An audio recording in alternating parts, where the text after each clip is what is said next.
Olá pessoal, tudo bem com vocês? Eu espero que sim. Eu sou o professor Inácio, essa é a disciplina de Laboratório de Programação ofertada pelo curso de Ciência da Computação do Instituto Federal do Ceará, campus Maracanaú, com conteúdo baseado na disciplina CS50 da Universidade de Harvard. Nas semanas anteriores nós trabalhamos um pouco com o Scratch. O Scratch é uma ferramenta gráfica que permite a gente juntar blocos de quebra-cabeça, pecinhas, formando um conjunto de instruções que faz o Scratch realizar alguma ação. Nessa semana e nas semanas seguintes, nós vamos trabalhar com a linguagem C, um pouco mais utilizando o teclado e uma interface de edição de texto. Mas nós veremos, pelo menos que para esse código, ele se assemelha muito ao código que nós fizemos com o Scratch para que o Scratch dissesse Olá Mundo. Nós vamos trabalhar então um pouco com funções, condições, expressões booleanas, repetições, entre outras coisas. Bem, então para um primeiro momento eu quero propor a seguinte ideia. Esse bloco no Scratch e esse bloco em linguagem C são basicamente a mesma coisa. Para isso, eu vou quebrar o meu código em C e o meu código Scratch em pequenos pedaços para estudarmos juntos cada um desses pedaços. Primeiro, esse bloco, quando eu clicar na bandeirinha, basicamente ele diz que é para iniciar o programa, o código em Scratch. Esse código corresponde à função main da linguagem C. A função main da linguagem C tem essa aparência. Não é necessário a gente se preocupar com todos os detalhes da função main no momento, basta saber que todo programa em C obrigatoriamente precisa ter uma função main e que ela se parece com isso que vocês estão vendo aqui na tela agora. Depois nós temos o bloco diga Olá Mundo, que nós podemos traduzir como print. Bom, em linguagem C, printf. E a mensagem Olá Mundo vai então dentro dos parênteses. Porém, a mensagem Olá Mundo, em linguagem C e em outras linguagens de programação, é o que nós chamamos de uma string, uma sequência de caracteres. Vamos discutir um pouco mais sobre strings mais adiante, mas o fato importante é, na linguagem C, toda string tem que estar envolta em aspas duplas. Ok, então, juntando as peças, o nosso bloco em Scratch se torna, então, esse código em linguagem C. Bom, mas falta uma pequena parte. Muito do que nós vamos fazer em linguagem C ou em outras linguagens de programação, como Python, Java, C++, dentre outras, nós não vamos escrever tudo do zero. Nós vamos utilizar blocos de códigos já escritos por outras pessoas. Nesse caso, a função printf. Para que a gente possa utilizar blocos de códigos de outras pessoas, nós precisamos adicionar de alguma forma esses blocos de códigos. Na linguagem C, isso é feito através de uma inclusão de uma biblioteca. Nesse caso, nós usamos essa instrução. Ao longo das próximas semanas, nós vamos utilizar a IDE CS50 para então construirmos os nossos códigos. Eu vou abrir a IDE e vou apresentar ela para vocês. Essa é a IDE CS50, que você pode acessar através do endereço que você viu no segundo anterior. Ok. Nessa interface, nós vamos utilizar alguns comandos do Linux. Esses comandos são quais? Vejamos alguns deles. Como nós vamos trabalhar em linha de comando, então precisamos digitar alguns desses comandos específicos e mais outros que veremos adiante. Os mais comuns são cd para você trocar de pasta ou diretório, ls para listar os arquivos na pasta atual, mkdir para criar um diretório, rm para remover um arquivo ou diretório e rmdir para remover especificamente um diretório. Mas para usar o comando rmdir, a pasta, o diretório precisa estar vazio. Então, como nós vamos utilizar esses comandos? E como que nós vamos utilizar essa interface, essa IDE? Bem, a IDE ela está dividida basicamente em dois pedaços. Esse pedaço de cima, um pouco mais escuro, onde nós vamos escrever os nossos arquivos de texto, e esse pedaço de baixo, um pouco mais azulado, que é a nossa linha de comandos. Para criar um arquivo, eu tenho algumas opções. Eu posso escolher o menu arquivo, a opção novo arquivo, eu posso clicar nesse maisinho verde aqui no canto superior esquerdo e eu posso também utilizar a opção Alt mais N. Isso vai me permitir criar um novo arquivo. São as várias opções que nós temos para fazer o mesmo procedimento. Então, se eu clicar no botão verde, novo arquivo, eu tenho um novo arquivo aqui para editar. Eu vou, então, escrever aquele código que nós vimos anteriormente. Eu vou salvar esse arquivo com o nome de olá.c. Então, o nosso código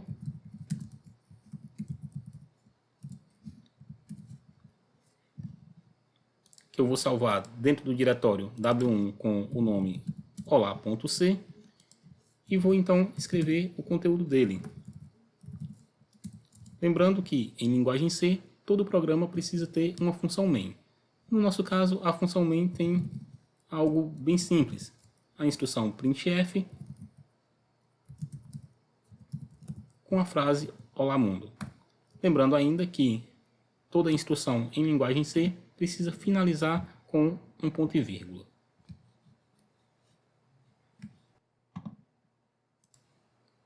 É importante dizer que antes de podermos utilizar o nosso programa, nós precisamos compilar ele. Compilar um programa nada mais é do que transformar esse texto que nós conseguimos ler e entender em linguagem de máquina, em binário, que somente o computador consegue entender. Como que nós vamos fazer isso? Bem, voltando à ideia da semana anterior, onde nós tínhamos uma entrada de dados e uma saída e alguma caixa no meio. Essa caixa nós chamamos de algoritmos, mas no mundo da compilação nós vamos ter o código-fonte como entrada, que é o nosso texto em linguagem C. Vamos ter o código de máquina na saída, que é o nosso binário, e vamos ter um compilador. Esse compilador vai então converter o código-fonte em código de máquina. Como que é o nosso compilador? Eu posso utilizar o compilador CLang ou eu posso utilizar o compilador GCC. Vamos ver como os dois funcionam. Bem, lembremos que eu tenho alguns comandos para aprender a utilizar no terminal.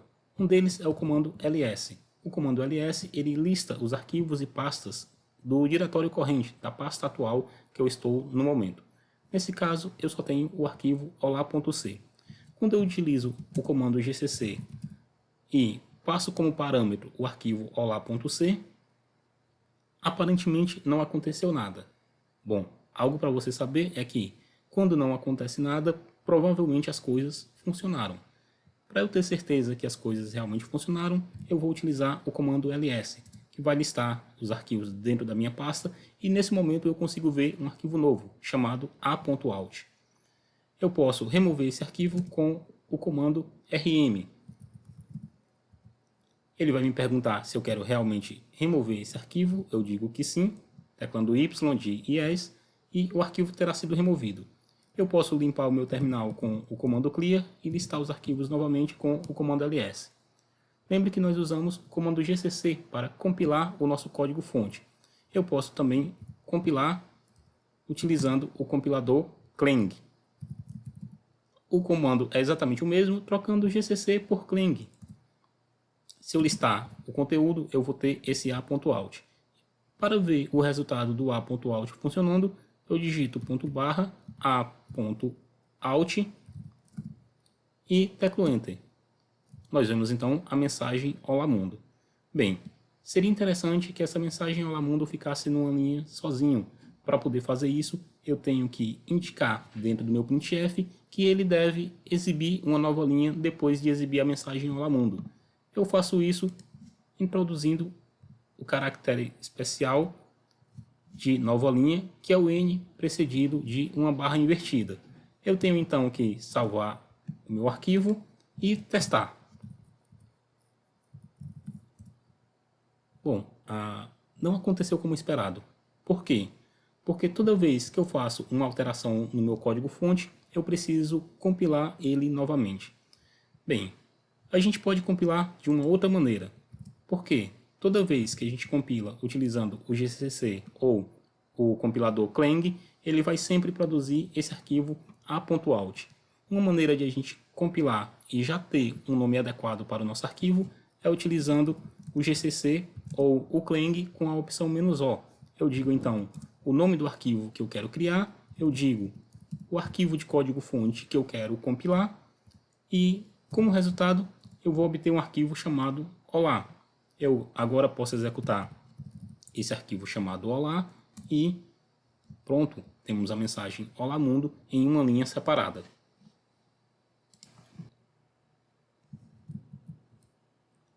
É claro que esse nosso código ele não faz muita coisa. É como o nosso primeiro exemplo lá do Scratch. Se eu quiser algo um pouco mais interativo, eu tenho que utilizar as ferramentas da linguagem C que me permitam interação. No caso do Scratch, nós usamos o bloco Pergunte e também utilizamos o bloco Diga junto com o bloco de junção de blocos. Em linguagem C, o bloco Pergunte é semelhante ao getString. Bom, na verdade, esse getString faz parte de um conjunto de ferramentas disponibilizado pela equipe do curso CS50 e nós vamos aprender a utilizar alguns deles. Mais à frente, nós vamos aprender a usar as construções próprias da linguagem C. A função getString ela recebe um parâmetro, que nada mais é do que a frase que você quer que seja exibida na hora de solicitar uma informação. A função getString ela devolve um resultado que precisa ser armazenado em algo que nós chamamos de variável. Eu estou chamando essa variável de resposta para poder fazer um comparativo com o que acontece lá no Scratch, onde, ao utilizar o bloco Pergunte, o que o usuário digita na tela do Scratch é guardado numa variável chamada resposta. Esse sinal de igualdade que nós estamos vendo aqui, em linguagem C, ele precisa ser lido como atribuição, ou seja, eu estou atribuindo o resultado da função getString para a variável resposta, ou eu posso ler também como resposta recebe o resultado da função getString. Linguagem C é bem antiga, então nós precisamos informar para o compilador que tipo de variável é essa que eu estou chamando de resposta. Existem vários tipos de variáveis que nós vamos trabalhar ao longo da disciplina. Uma delas é o tipo string. Bom, na verdade, o tipo string ele não existe na linguagem C. Ele também é uma ferramenta, também é um mecanismo de facilitação incluído nas ferramentas disponibilizadas pelo CS50. E uma coisa extremamente importante, toda instrução em linguagem C precisa finalizar com um ponto e vírgula. Depois nós temos o bloco Diga para informar o nome do usuário. Novamente nós vamos utilizar um printf com uma string. Essa string você vai notar que eu tenho aqui um caractere %s. Ele também é uma marcação especial do mesmo jeito do /n. Enquanto o /n diz para o printf iniciar uma nova linha, o %s é o que nós chamamos de lugar reservado ou de caractere marcador, caractere de formatação. O que vai entrar nesse lugar reservado? Nós vamos colocar nesse lugar reservado o que está na variável resposta. E eu indico isso colocando o nome da variável resposta depois da string do printf separado por vírgula. Então veja que eu tenho uma string que contém o %s. Esse %s é um lugar reservado para o conteúdo da variável resposta. Então, o que tiver na variável resposta vai ser colocado no lugar desse %s quando o meu programa estiver em execução. Uma vez que eu tenha feito qualquer alteração no meu código, eu tenho que compilar novamente. Para compilar o meu código, eu tenho que utilizar esse parâmetro extra, indicando que eu vou utilizar a biblioteca CS50. Lembre, eu estou utilizando a função getString e eu estou utilizando o tipo string, que não são nativos do C, são ferramentas da biblioteca CS50 que foram fornecidas para a gente. Por isso, eu preciso adicionar esse parâmetro, seja usando o clang, seja utilizando o GCC. Como são muitos parâmetros para lembrar, nós vamos fazer uso de uma outra ferramenta que é o make. Então, vamos codificar e ver como que isso funciona. Eu vou criar um novo arquivo, vou salvar ele como olá2 dentro do diretório W. Para garantir que ele está dentro do diretório, eu posso usar o comando ls estando dentro do diretório W. Eu sei que eu estou dentro do diretório W1 porque eu tenho esse tio W1 aqui. Então, estando dentro do diretório W1, eu vejo o meu arquivo olá, olá2.c, e eu posso então escrever o meu código.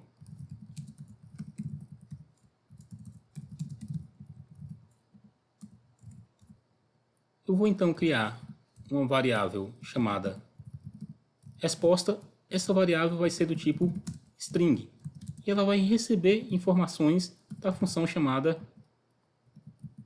getString. Essa função getString recebe como parâmetro uma string, que vai ser uma frase que vai ser exibida para o usuário, para poder indicar que informação nós estamos pedindo. A informação é qual o seu nome. Não esquecendo de toda instrução em linguagem C termina com um ponto e vírgula. Depois eu tenho que exibir a mensagem contendo a resposta que foi fornecida pelo usuário. Essa resposta ela vai ser colocada dentro da string do printf no lugar do marcador %s, do lugar reservado %s. E não esquecendo que para a mensagem terminar e o cursor ir para uma nova linha, eu sempre tenho que incluir um /n. Eu posso salvar o meu código e compilar. Bom, se você viu um monte de mensagens, provavelmente algum erro aconteceu. Nesse caso, nós temos que ir até o primeiro erro na listagem para poder tentar identificar o que está acontecendo. Bom, às vezes a mensagem do compilador não é muito amigável. Para isso, nós podemos fazer uso de uma outra ferramenta disponível aqui no IDE CS50, que é o Help 50. O Help 50 vai tentar ler a mensagem da saída do compilador e tentar nos ajudar, dando uma mensagem mais significativa. Bom, a mensagem está em inglês, mas você pode copiar e jogar no Google Translator e vai obter a mensagem mais adequada. Basicamente, o que ele está dizendo é: nós esquecemos de incluir a biblioteca CS50, uma vez que a variável do tipo string e a função getString só estão disponíveis nessa biblioteca. Então, eu tenho que incluir a biblioteca CS50, salvar o meu arquivo e compilar de novo. Como nenhuma mensagem de erro apareceu, provavelmente o nosso código compilou corretamente. E eu posso executar ele com o comando olá2. Vai ser perguntado um nome e vai ser exibida a mensagem Olá, Inácio. Esses slides foram traduzidos pelo Ramon Homero. Eu sou o professor Inácio e essa é a disciplina de Laboratório de Programação.